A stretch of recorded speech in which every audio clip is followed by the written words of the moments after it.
오늘 말씀은 큰 제목은 성전으로 올라가는 노래이고 작은 제목은 거짓된 혀에서 건지시옵소서라는 제목입니다. 그래서 시편 말씀 1절부터 읽도록 하겠습니다. 읽겠습니다. 내가 환난 중에 여호와께 부르짖었더니 내게 응답하셨도다. 여호와여, 거짓된 입술과 속이는 혀에서 내 생명을 건져 주소서. 너 속이는 혀여, 무엇을 내게 주며 무엇을 내게 더할꼬. 장사의 날카로운 화살과 로뎀 나무 숲을 이로다. 메색에 머물며 계달의 장막 중에 머무는 것이 내게 화로다. 내가 화평을 미워하는 자들과 함께 오래 거주하였도다. 나는 화평을 원할지라도 내가 말할 때에 그들은 싸우려 하는도다. 아멘. 시편 120편부터 134편까지는 성전으로 올라가는 노래입니다. 그래서 120편이 처음으로 이제 성전으로 올라가는 노래의 어떤 서문입니다. 이제 처음 시작하는 말씀이신데, 이것은 단순히 과거 성전하면 이제 예루살렘을 얘기하죠. 예루살렘으로 향해 올라가던 어떤 순례자의 노래에서 멈춘 것이 아니라 지금 우리가 성전으로 지어져가는 과정 속에서 영적으로 우리가 이것을 받을 때에 우리가 성전으로 지어가는 과정 중에 이것이 영적인 노래이구나, 이렇게 받으시면 되겠습니다. 그래서 시편 기회가 되면은 시편 120편부터 134편까지를 쭉 이제 훑어보게 되면은 성전으로 올라가는 노래를 쭉 같이 나눠볼 수가 있습니다. 그래서 우리가 성전되기 위해서 어떤 것들이 우리에게 있어야 하는가에 대해서 말씀해 주시고 계십니다. 그래서 시편 120편은 우리가 성전이 되어가는 그 여정의 출발점이 되고요, 성전으로 변화되어가는 우리 내면이 첫 걸음을 내딛는 어떤 그런 말씀으로 시작이 됩니다. 지금 읽은 말씀, 내가 환난 중에 여호와께 부르짖었더니 내게 응답하셨도다 라고 하십니다. 저는 이 말씀을 딱 읽었을 때에 이 구절이 창세기 천지창조 부분과 마음속에 맞닿았습니다. 이것이 단순 우주창조의 이야기가 아닌 그것을 넘어선 한 사람이 거하실 처소로 세워지는 것이 또한 창세기의 이야기입니다. 그래서 이 말씀과 지금 이 시편 120편의 말씀이 제가 이렇게 와닿더라고요. 내가 환난 중에 여호와께 부르짖었더니 응답하셨다라는 말과 창세기의 혼돈과 흑암과 기품으로부터 시작되는 이 말씀이 함께 와닿았다라는 말씀입니다. 창세기에 보면은 우리가 찾지 않아도 잘 알고 계시죠. 혼돈, 흑암, 기품. 이것이 말하고 있는 것은 우리 안에 있는 무질서, 그리고 흑암, 방향을 잃은 그런 상태, 어둠, 이런 것들을 이야기하죠. 그리고 지금 읽은 말씀에 시편 120편 1절 말씀에 보면은 내가 환난 중에 여호와께 부르짖었다. 이 환난이 이야기하는 것은 뭐냐면 우리가 눌리고 좁혀진 상태, 숨 막히는 상태, 이 상태를 이야기하고 있다는 것입니다. 창세기의 흑암과 기품이나 지금 시편 말씀처럼 눌리고 좁혀진 상태, 숨 막히는 그 어둠의 상태, 그것이 같은 말씀이라는 것이죠. 하나님의 창조가 어둠과 혼돈에서 시작된다는 것을 우리가 알고 있습니다. 그렇다면 우리가 성전으로 지어지는 그 일도 바로 이 흑암에서부터 시작된다는 것입니다. 이 말씀처럼 성전으로 세워지는 그것이 아버지 하나님의 일하시는 방향이라는 것입니다. 좀 선풍기 소리가 너무 큰 것 같은데 괜찮은가요? 제가 좀 신경이 쓰여서. 네.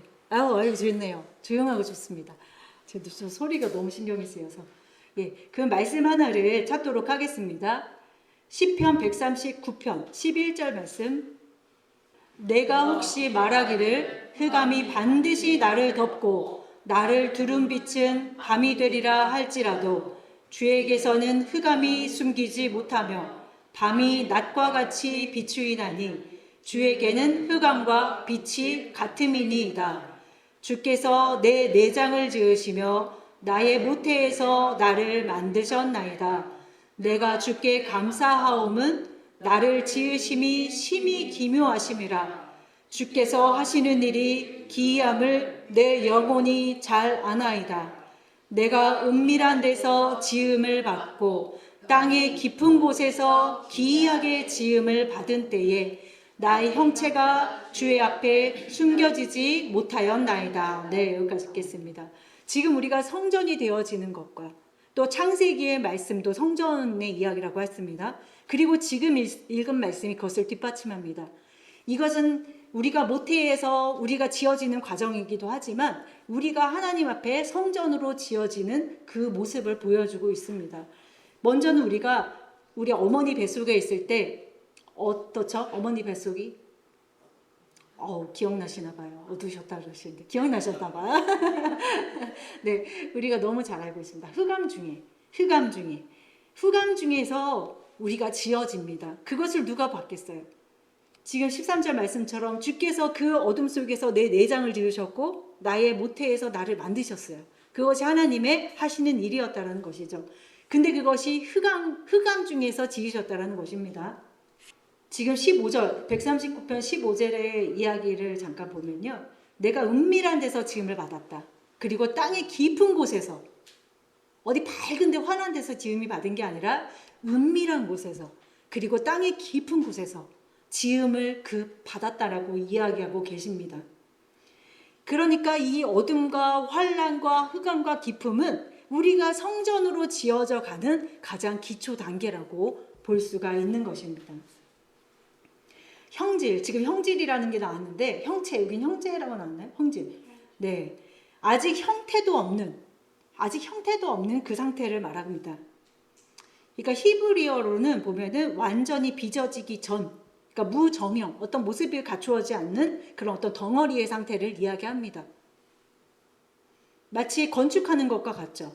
우리가 건축을 올리기 전에, 돌을 쌓기 전에 땅을 고르는 성전 기초 작업과도 같은 것입니다. 아무것도 아니잖아. 아직은 뭐가 이루어질지 모르고 지어지기 전까지는 아무도 모릅니다. 그것이 다 지어졌을 때에 이렇게 지어졌구나. 요즘 이제 조감도가 있어서 이렇게 지어질 거야 라는 것을 알고 있는데, 마치 우리가 하나님 안에서 성전으로 지어지는 일도 이렇게 은밀하고 깊은 곳에서 지어진다라는 것이죠. 하나님의 눈에는요, 우리도 이미 완성된 완성작들입니다. 이미 완성된 설계도가 있습니다. 하나님 안에는. 그런데 우리 눈에 보이지 않죠. 내가 어떻게 지어질지 알지 못하기 때문에 두렵습니다. 그리고 다른 사람을 볼 때도 저 사람이 과연 하나님 앞에 어떤 모습으로 서게 될 것인가에 대해서 우리는 전혀 예측할 수가 없습니다. 우리가 보기에는 그냥 무형의 덩어리일 뿐이죠. 그래서 두려움이 우리를 엄습하기도 하는데, 하지만 하나님께서는 알고 계시다. 하나님께서는 지금 이 어둠 속에서 우리를 지으시고 계시다라는 믿음이 우리 가운데 있어야 된다는 것입니다. 우리가 아이가 자라는 거 보이나요? 안 보이잖아요. 요즘에 초음파로 보기도 하지만 그 어둠 가운데서 어떻게 눈하고 코가 생기고 어떻게 팔들이 생기고 너무 신기하잖아요. 손가락이 생기고 점이었다가, 그쵸? 점이었다가 너무 그게 신기한 일인데 하나님이 우리를 그렇게 만드신다는 거예요. 영적인 성전으로 지어가실 때에 정말 우리 아무것도 아닌 그 모습에서 하나하나 지어가시고 계시다라는 것이죠. 눈에 보이지 않지만. 하나님의 창조는요, 창세기의 말씀처럼 저녁이 오고 아침이 오니 이렇게 시작됩니다. 하나님의 창조는 죽음 다음에 부활이 있습니다. 지금 성전으로 오르는 글을 읽었는데, 이 성전으로 지어져가는 첫 걸음은 무엇으로 시작하느냐? 오늘 120편 1절부터 보면은 환난 중에 여호와께 부르짖는 것으로부터 시작된다는 것입니다. 그러려면 먼저는 내가 환난이라는 것을 아셔야 돼요. 120편 1절입니다. 시편 120편 1절. 이것이 성전으로 지어지는 첫 단계, 환난인 것을 알아야 돼요. 내가 흑암이라는 것을 아셔야 돼요. 그러면 어떻게 돼요? 부르짖을 수밖에 없습니다. 내가 흑암이라는 것을 안다면. 그것이 바로 성전으로 지어져가는 첫 번째 출발점이 된다는 것입니다. 성전으로 세워져가는 내적인 단계, 이것은 혼돈한 것을, 내가 흑암이라는 것을 자각하는 거예요. 내 안에 예수가 계시지 않으면 나는 정말 아무것도 아닌 무의 존재, 공허와 흑암의 존재이구나. 내가 만약에 무엇을 할 수 있다면 부르짖지 않겠죠. 여전히 뭐 할 것이 있으니까요. 내가 할 수 있으니까요. 하지만 완전히 흑암 가운데에 보이지 않는 가운데 우리가 거하게 된다면 우리는 부르짖지 않을 수가 없게 된다는 것입니다. 그렇게 아무것도 할 수 없는 나임을 자각할 때 우리는 여호와께 부르짖습니다. 그러면 이것과 관련된 인물을 좀 찾아보도록 하겠습니다. 혹시 떠오르는 인물 혹시 있으세요? 이 흑암 가운데에 여호와께 부르짖었던 대표적인 인물. 요셉도 있고 또 많은 선진들이 사실은 다 그렇게 했는데 욥도 있고요. 예. 너무 다 잘 알고 계시네요. 삼손도 그랬고 사실은 안 그런 분이 아무도 안 계세요. 다 말씀에 나오는 모든 선진들은 다 이 과정을 통과하셨기 때문에 누구라고 딱 이야기할 수가 없는데 혹시 얼마만큼 누구를 기억하고 계신가 제가 여쭤봤는데 제가 준비한 분은 요나입니다. 네, 요나 기억하시죠? 요나가 이 그림을 완벽하게 보여주고 있거든요. 요나가 혼란 속에 빠지게 되죠. 니느웨 성이 자기의 뜻대로 되지 않자 막 불평불만을 하니까 하나님께서 어떻게 하셨어요? 큰 물고기의 뱃속에 삼키김을 받게 되죠. 요나서 2장 2절에서 7절 말씀 보겠습니다. 이르되 내가 받는 고난으로 말미암아 여호와께 불러 아뢰었더니 주께서 내게 대답하셨고 내가 스올의 뱃속에서 부르짖었더니 주께서 내 음성을 들으셨나이다. 주께서 나를 깊은 속 바다 가운데에 던지셨으므로 큰 물이 나를 둘렀고 주의 파도와 큰 물결이 다 내 위에 넘쳤나이다. 내가 말하기를 내가 주의 목전에서 쫓겨났을지라도 다시 주의 성전을 바라보겠나이다 하였나이다. 물이 나를 영혼까지 둘러싸우며 깊음이 나를 에워싸고 바다풀이 내 머리를 감쌌나이다.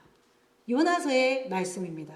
어때요? 창세기의 깊음과 흑암과 그 중에 그 말씀과 지금 시편에 읽은 내가 환난 중에 여호와께 부르짖었더니 이 말씀과 지금 요나가 당한 일, 환난, 큰 물고기 뱃속 그곳에 무슨 뭐 등잔이 있겠어요? 뭐가 있겠어요? 그곳은 뭐만 있어요?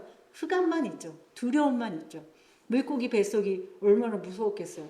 썩은 냄새도 막 났을 것 같고 바다 깊은 것을 이야기합니다. 이것은 그것이 나를 둘러쌌고 파도와 큰 물결이 다 내 위에 넘친 상태. 우리 이런 영적 상태 혹시 경험해 보셨나요?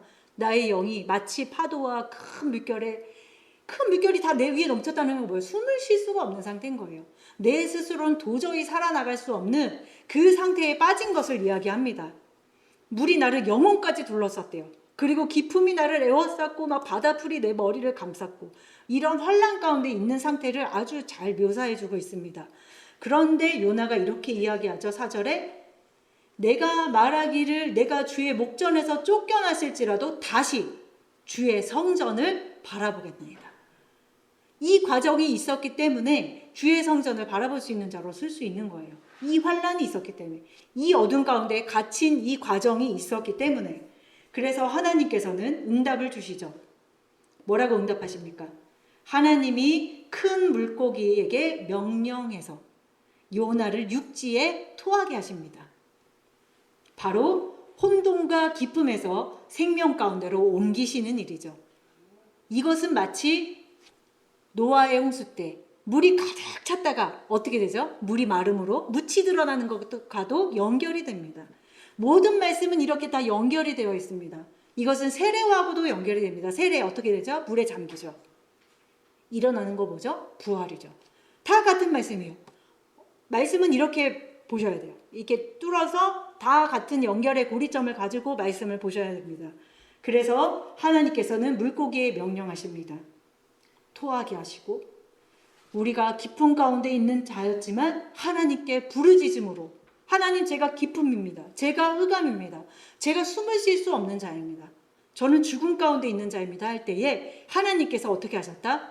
목소리를 들으시고 그때 들으시고 생명으로 물 가운데로 물이 없는 물 가운데로 옮기셨다라는 이야기시죠. 이것은 또 어디에 연결이 되냐면 팔복 팔복과도 연결이 됩니다. 마태복음 5장 3절 한번 볼까요? 심령이 가난한 자는 복이 있나니 천국이 그들의 것임이요. 이 말씀입니다. 이 말씀이 팔복의 첫 번째 나오는 말씀인데요. 이것이 기초 토대예요. 이것을 약간 계단 형식으로 본다면 첫 번째 나오는 말씀이 심령이 가난한 자에 해당됩니다. 이것 위에 세워지는 거예요. 심령이 가난한 자가 되지 아니하고는 그 위에 어떤 기초석도 무엇도 세울 수 없다라는 것입니다. 그래서 성전의 기초는 반드시 심령이 가난하게 된 자 위에 세워지게 돼 있다라는 것입니다. 그러려면 우리에게 환난과 고통은 어찌 보면 필연적으로 있어지는 하나님의 또한 지혜인 것이죠. 그렇게 된 자가 천국이 그들의 것이다 라고 약속하고 계신 것이죠. 그래서 또 이제 우리 본문으로 이제 돌아가겠습니다. 시편 120편 2절 말씀이시죠. 네, 여호와여 거짓된 입술과 속이는 혀에서 내 생명을 건져 주소서. 1절 말씀에 우리가 고통 중에 고난 중에 하나님께 부르짖었다라고 했는데 그 고난이 무엇이냐? 그 고난의 근거는 바로 우리 안에 있는 거짓이라는 것입니다. 우리 안에 있는 거짓과 속이는 혀, 이것이 다른 사람의 일이 아니라 내 일이에요. 내 자신의 일입니다. 바로 1절에 외쳤던 그 고난은 다른 것에서 오는 것이 아니라 먼저는 내 안에 있는 거짓된 혀와 그 거짓된 입술로부터 온다라는 것입니다. 그것이 환난을 불러오는 거예요. 그것이 흑암을 주는 거예요. 그것으로부터 구원해달라. 하나님 저의 그 이 거짓된 입술과 속이는 혀로부터 주님 구원하여 주시옵소서라고 외치고 있다는 것입니다. 이것이 성전의 기초가 되어야 된다는 것이에요. 그러면 이 거짓이라는 것은 그냥 우리가 일반 생활 속에서 하는 그 거짓 그 이상의 내면의 의미를 품고 있습니다. 그냥 우리가 표면적인 나 오늘 뭐 교회 안 갔는데 갔다고 했어. 나 오늘 뭐 안 했는데 했다고 했어. 뭐 이런 정도의 그런 도덕적인 거짓말 그 이상의 것. 내 안에 근본적인 거짓이 있다라는 것입니다. 다시 말하면 진리가 거하지 않는 상태가 바로 거짓이죠. 그러면 우리 가운데에 저부터도 내가 진리 가운데 있다. 나는 거짓으로부터 완전히 해방된 자이다라고 감히 누가 말할 수 있겠습니까? 우리 모두 사실은 이 거짓된 혀와 속이는 혀로부터 구원을 받아야 된다는 것입니다. 그것이 내가 흑암이라는 것을 깨달은 상태예요. 안 그러면은 이 혀로 남을 저주합니다. 나는 이렇게 정결하다고 말하지 않아요. 이 사람들은 남의 거짓 이런 것들을 판단합니다. 이것은 다시 말하면 나는 정결한데 쟤는 왜 저 모양일까? 이렇게 된다라는 거예요. 왜? 내가 지금 흑암이라는 거 몰라. 내 안에 거짓이 있다는 걸 모르기 때문에 남의 혀에 나서 나오는 그 말을 이제 판단하기 시작하죠. 자, 성전은 하나님의 말씀이 거하는 집이죠. 우리가 성전 맞습니까? 우리가 성전 맞죠? 우리가 성전이고 우리가 하나님의 말씀이 거하는 집이 돼야 되는데 거짓과 속임이 있다면 우리 안에 거짓과 속임이 있다면 하나님의 말씀을 담을 수가 없습니다. 고린도전서 6장 19절에 너희 몸은 너희가 하나님께로부터 받은 바 너희 가운데 계신 성령의 전인 줄을 알지 못하느냐. 너희는 너희 자신의 것이 아니라 값으로 산 것이 되었으니 그런즉 너희 몸으로 하나님께 영광을 돌리라. 네, 맞습니다. 우리는 하나님이 거하시는 성전으로 부름을 받았고 그 성전으로 세워지기 위한 여정을 걷고 있는 것입니다. 그런데 하나님께서 우리에게 발견하라 하십니다. 무엇을? 네 안에 있는 거짓을.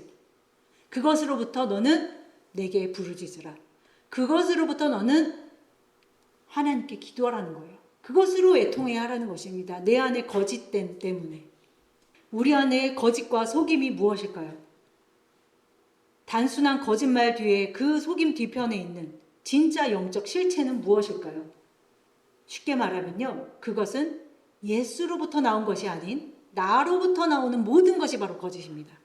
되게 포장되어 있습니다. 그럴싸해 보이고요. 내가 꽤 괜찮은 신앙생활을 하고 있는 것 같고 성전으로 세워져 가고 있는 것 같은 실체를 갖고 있습니다. 그것이 거짓이라는 것입니다. 우리는 오로지 예수로부터 나오는 모든 것이어야 합니다. 그럴 때 우리가 구원에 이르게 된다라는 것이죠. 그렇지만 이것이 속여져 있고 가리워져 있기 때문에 우리는 여전히 나의 것으로 하나님 앞에 드리려 하고 열심 내려고 하고 의가 세워지고 더 열심을 내어서 더 성전이 되려고 노력을 한다는 것이죠. 하지만 그 주권은 하나님 앞에 있는 것이고 하나님께서 세우시는 거예요. 하나님께서 우리 가운데서 그 어둠 가운데서 우리를 만들어가는 것이지 내가 다른 박질하여도 내가 무슨 열심을 내어서 하나님 앞에 성전으로 세워가는 것이 아니라는 것입니다.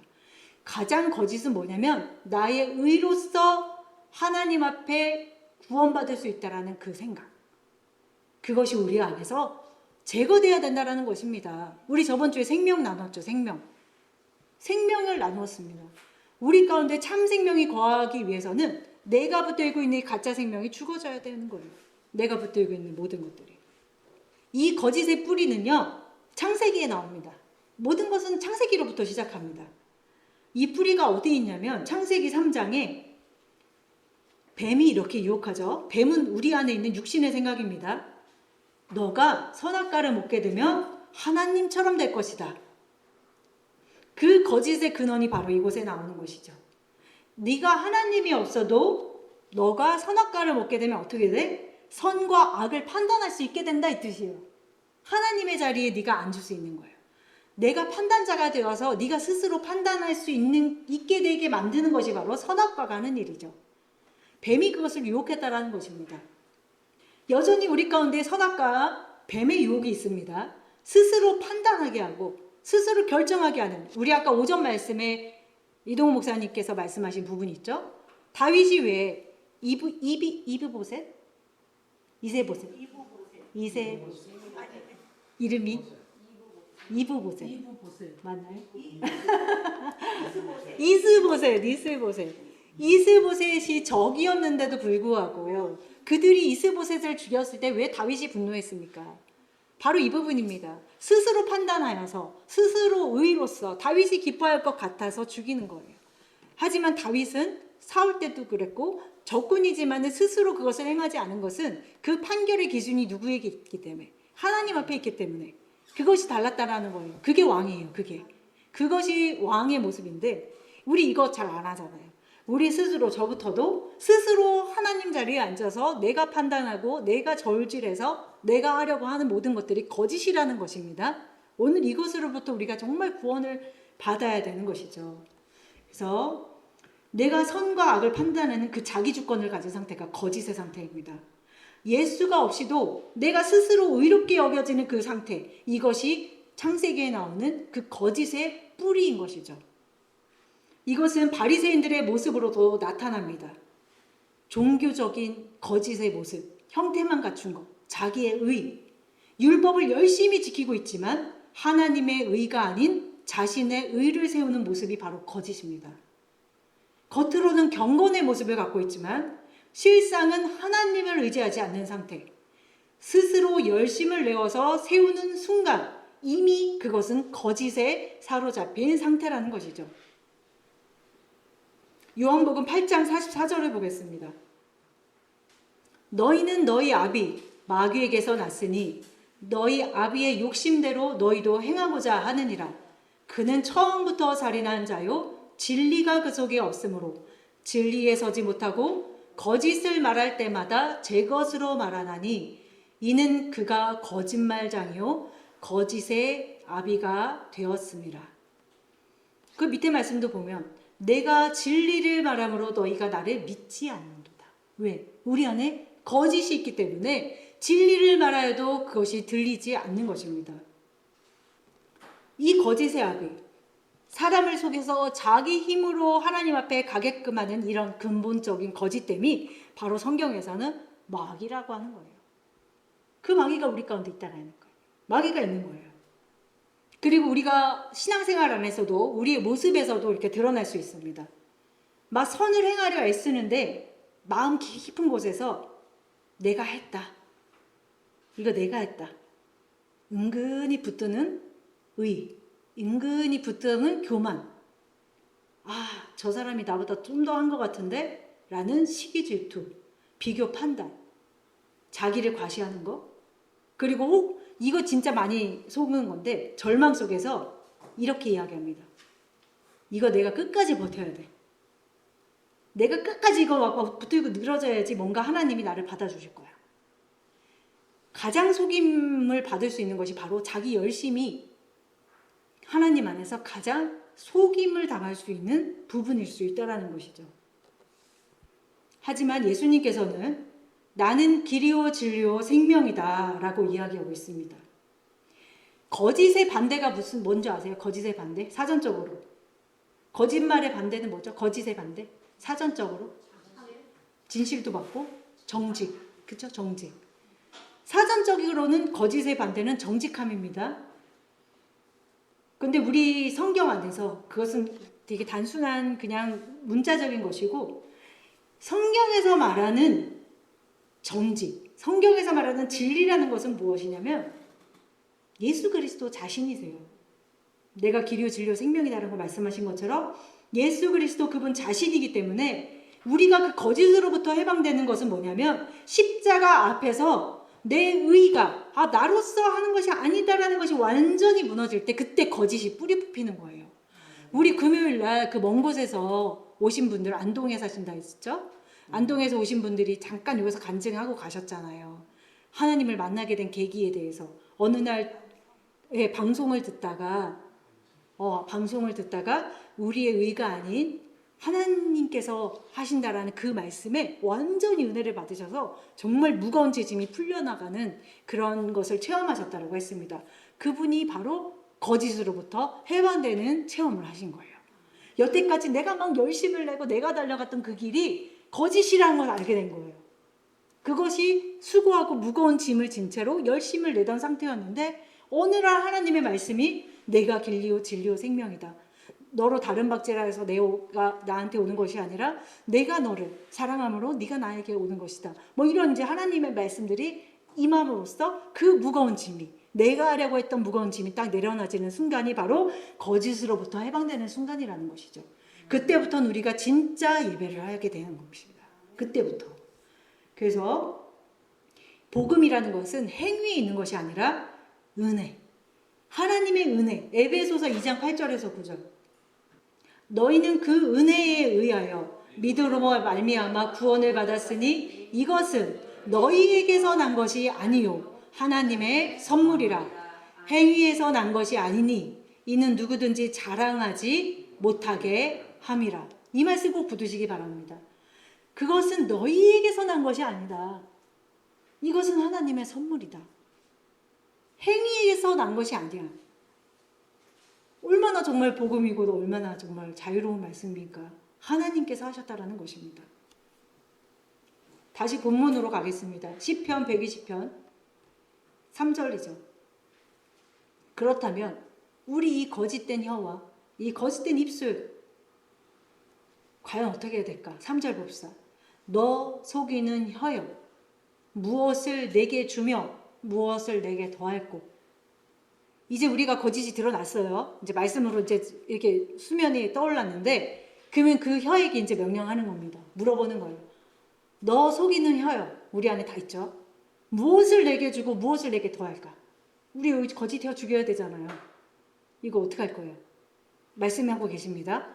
그 거짓 혀에게 필요한 것이 뭐냐면 120편 4절 장사의 날카로운 화살과 로뎀나무 숯불이 필요한 거예요. 우리에게. 그 거짓된 혀에게 필요한 거는요. 어떤 달콤한 어떤 그런 사탕발림의 말씀이 아닙니다. 우리 거짓된 혀를 뽑아내려면요. 우리에게 필요한 것은 장사의 날카로운 화살과 로뎀나무 숯불이 임해야지만이 우리 이 거짓 혀가 뽑혀나가는 거예요. 그렇다면 장사의 날카로운 화살은 뭘까요? 뭔가 감이 딱 오지 않으세요? 뭘까요? 말씀이죠. 화살이 하는 일은 뭡니까? 멀리서 있는 것도 정확히 팍 해서 어떻게 돼요? 관통하죠. 예, 그 일이 우리 가운데 있어야 된다는 거예요. 거짓된 그 혀를 꿰뚫는 우리 안에 있는 그 거짓됨을 꿰뚫는 하나님의 공의를 상징하는 것이 바로 화살이에요. 날카로운 화살입니다. 힘없는 가다가 말고 그냥 뚝 떨어지는 화살이 아니라 그 장사가 예수 그리스도신데 잘못 쏘시겠어요? 정확하게 명중해서 팍 쏘면은 탁 꽂혀가지고 얼마나 멋있습니까? 예, 이게 우리 가운데 있어야 되는 거예요. 자신. 네. 나를 향해서. 근데 이게 누구의 혀에 임하겠어요? 하나님 제 혀가 거짓된 혀입니다라고 하는 자에게 임하는 거예요. 그 여전히 모르고 그냥 여전히 내 소리 하는 사람에게 임하는 게 아니라 주님 이 거짓된 혀 이거 저 구원해 주세요. 그래 혀 해봐. 그렇게는 안 하시겠죠. 영적인 모습을 제가 잠깐 제가 이렇게 재밌죠? 상상을 잠깐 해봤습니다. 네, 시편 45편 5절 말씀. 시편 45편 5절 말씀 읽겠습니다. 왕의 화살은 날카로워 왕의 원수의 염통을 뚫으니 만민이 왕의 앞에 엎드러지는도다. 하나님이여 주의 보좌는 영원하며 주의 나라의 균은 공평한 균이이다. 아멘. 이것이 바로 왕의 화살이에요. 공정한 화살. 치우치지 않는 화살. 어디를 뚫어버려요? 염통을 뚫어버리는 거예요. 내장을 갖다가. 왜냐면은 이 히브리적인 사고는 그 내장에서 생각이 나온다고 믿습니다. 내장이 생각을 하는 거예요. 그래서 염통을 뚫어버리는 거예요. 그 생각의 근원을 갖다가 파괴시켜버리는 거예요. 뭐가? 왕의 화살. 진리의 말씀이. 예. 히브리서 4장 12절 말씀 보겠습니다. 다 같이 읽을게요. 하나님의 말씀은 살아있고 활력이 있어 좌우의 날선 어떤 검보다도 예리하여 혼과 영과 및 관절과 골수를 찔러 쪼개기까지 하며 또 마음의 생각과 뜻을 판단하나니 지으신 것이 하나도 그 앞에 나타나지 않음이 없고 우리의 결산을 받으시리의 눈앞에 만물이 벌거벗은 것 같이 드러나느니라. 아멘. 네, 이것이 바로 왕의 화살, 왕의 검입니다. 그래서 그러면 두 번째 로뎀나무 숯불. 로뎀나무 숯불 뭘까요? 또 한번 맞춰보세요. 불. 또 말씀이죠. 불이죠. 예. 로뎀나무는요 굉장히 오래 탄다고 합니다. 사막에서 오래 타는 이 로뎀나무, 이것은 하나님의 말씀의 불인 것이죠. 그 불, 꺼지지 않는 그 불이 우리 혀에 있어요. 우리 심중에 계속 타는 거예요. 계속. 예레미야 23장 29절 볼까요? 다 같이 읽겠습니다. 여호와의 말씀이니라 내 말이 불같지 아니하냐 바위를 쳐서 부숫더르는 방망이 같지 아니하냐 여호와의 말씀이니라 그러므로 보라 서로 내 말을 도둑질하는 선지자들을 내가 치리라 여호와의 말씀이니라 보라 그들이 혀를 놀려 여호와가 말씀하셨다 하는 선지자들을 내가 치리라. 지금 왕께서 거짓 선지자들, 지금 거짓에 대해 이야기하고 있잖아요. 거짓 선지자들의 혀를 어떻게 해버린다? 예, 혀를 그들의 혀를 놀렸는데 그들이 뭐라고 놀렸냐면 이거 여호와의 말씀이야라고 한다는 거예요. 많은 교회가 또한 우리가 하나님의 말씀이라고 하면서 내가 부인되지 않은 채 이야기하는 모든 것들이 진리로 보이지만 거짓입니다.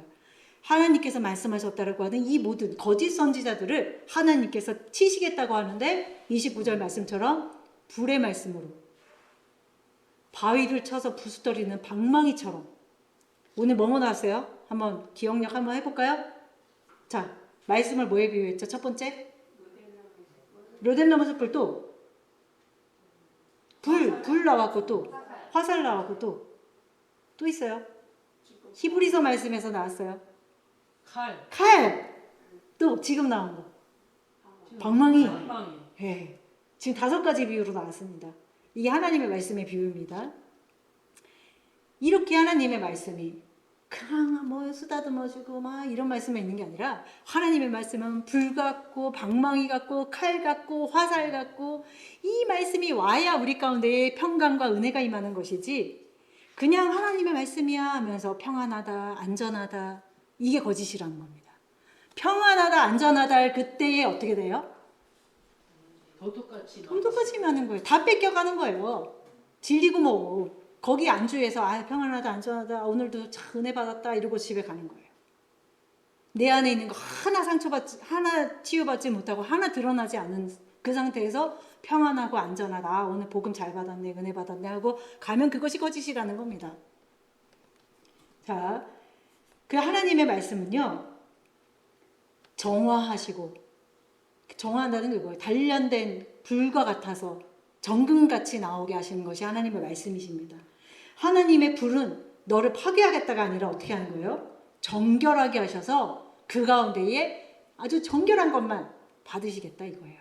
너희 가운데 있는 불순물 제거하고 정결함으로 나오게 하겠다.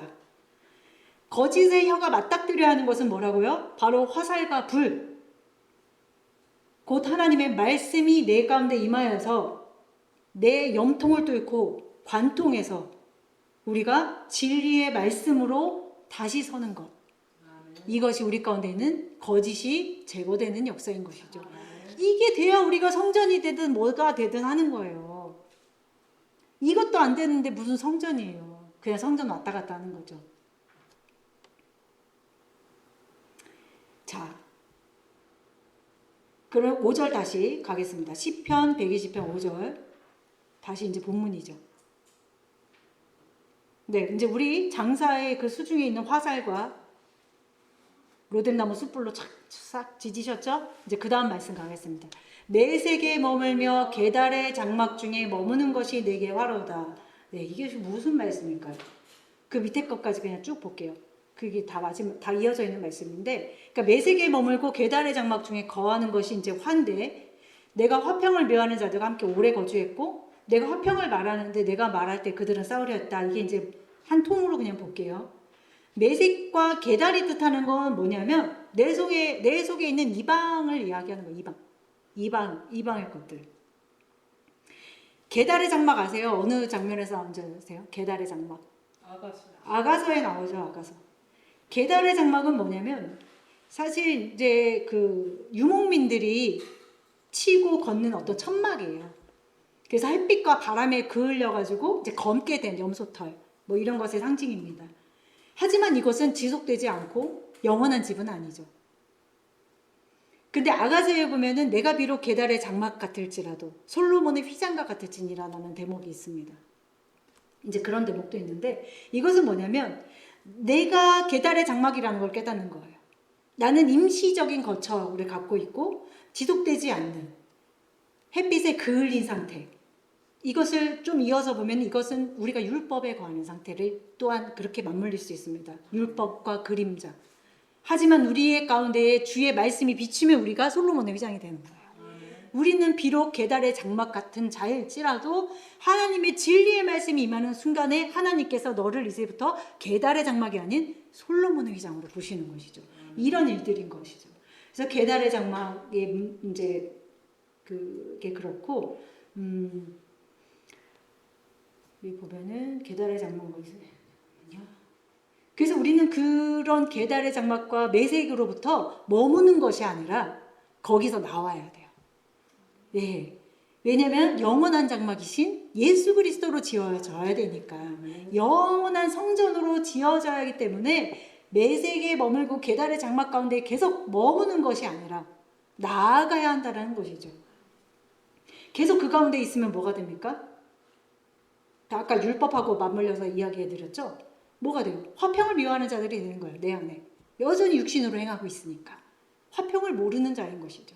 내가 화평을 원할지라도 내가 말할 때에 그들은 싸우려 하는도다. 내 안의 일입니다.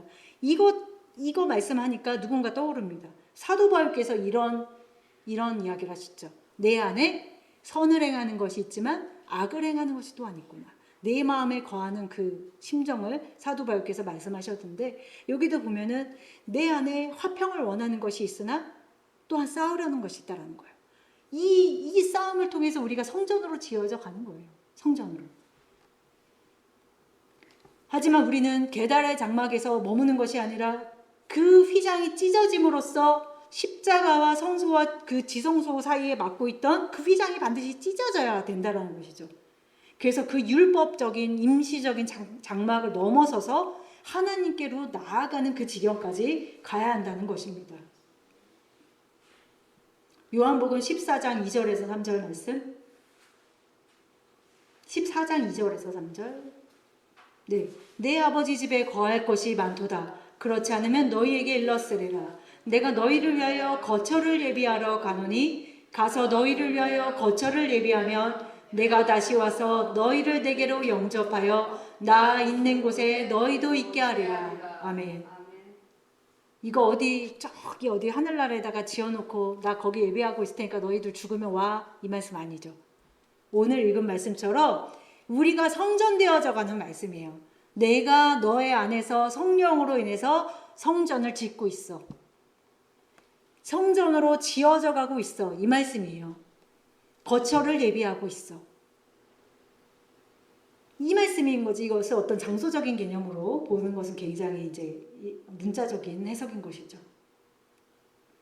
그래서 우리가 하나님 앞에 은혜 받았다 하는데 사실은 그것이 그 히브리어의 원어를 보면은 거처를 짓는 것과 관련이 되어 있습니다. 장막을 치다라는 뜻을 갖고 있어요. 장막을 치다. 그러니까 우리가 그냥 은혜 받았다라고 얘기하는 것은 나 오늘 좀 말씀에 감동 좀 먹은 것 같은데 약간 이런 말씀이 아니라 진짜 원어적으로 보면은 하나님께서 내 안에 장막을 치셨다. 내가 하나님의 안에서 성전으로 세워져 간다. 굉장히 사실은 깊은 의미가 있습니다.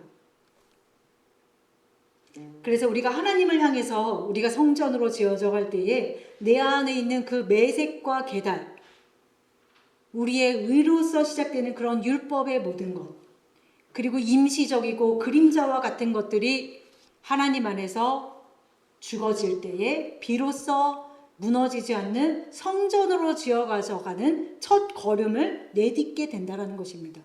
그때에 우리 가운데 있는 분쟁이 사라지고 참 평안이신 예수 그리스도와 함께 가는 거예요. 그런데 우리 여전히 지금 시편 말씀처럼 내 안에 여전히 싸우는 것들이 있고 그게 뭐 당연한 거예요.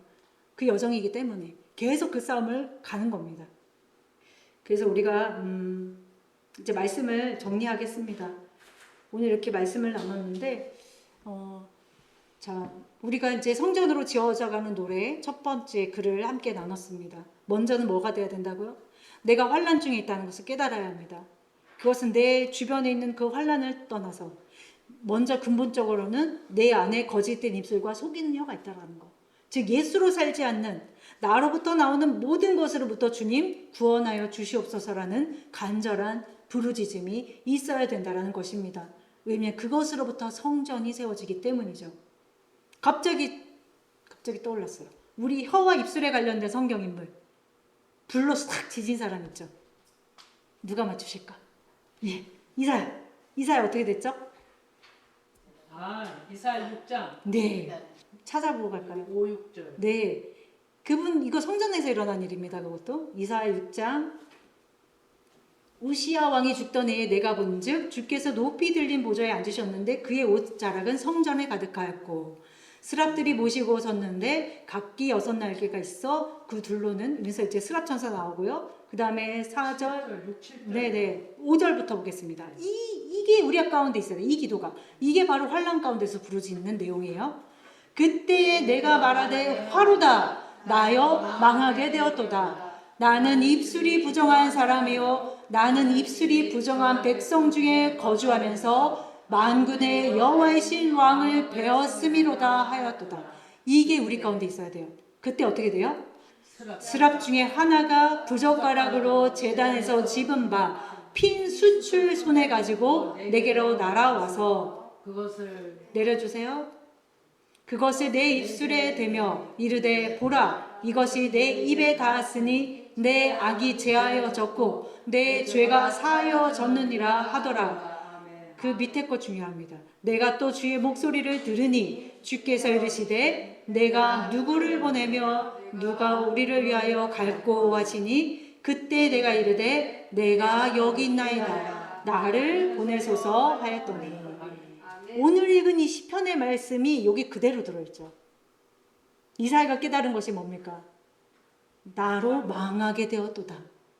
난 입술이 부정한 자요. 했을 때 하나님께서 어떻게 하셨어요? 숯불, 제단에 있는 숯불, 그게 말씀이죠. 불의 말씀을 싹 가져다가 싹 입에 대시죠. 그러면서 어떻게 돼요? 내 죄가 사하여졌다. 그 다음에 일어난 일이 뭐예요? 사명을 받습니다. 이것이 바로 성전의 첫걸음이에요. 우리가 입술에 거짓이 제하여졌을 때 그때 비로소 사명을 받고 나아가는 거예요.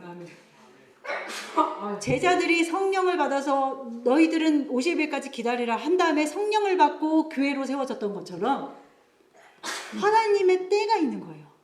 아무것도 되지 않은 채 우리가 뭐 오지로 향해서 뭐 순교를 나간다 한들, 선교를 나간다 한들, 그것이 중요한 게 아니라 먼저는 내 안에 있는 이 거짓됨이 거짓됨 때문에 애통하고 부르짖을 때에 하나님께서 이 불의 화살로 우리를 먼저 만지시고 그때에 하나님의 음성이 들립니다. 주께서 이르시되 뭐라고 했다고요? 내가 누구를 보내면 누가 우리를 위하여 갈꼬 라는 하나님의 음성이 들리는 거야. 그때 그럼 우리는 뭐라고 대답합니까? 내가 이르되 내가 여기 있나이다. 나를 보내소서. 이젠 거짓이 아니라 진리로 나아가는 참성전이 된 거예요. 옛날에는 저요 망한 거예요. 진짜로. 내열식으로. 내가 가겠습니다. 내가. 근데 싹 이제 제어해주니까 이제 나오는 것은 다 진리로부터 나오는 그것이죠.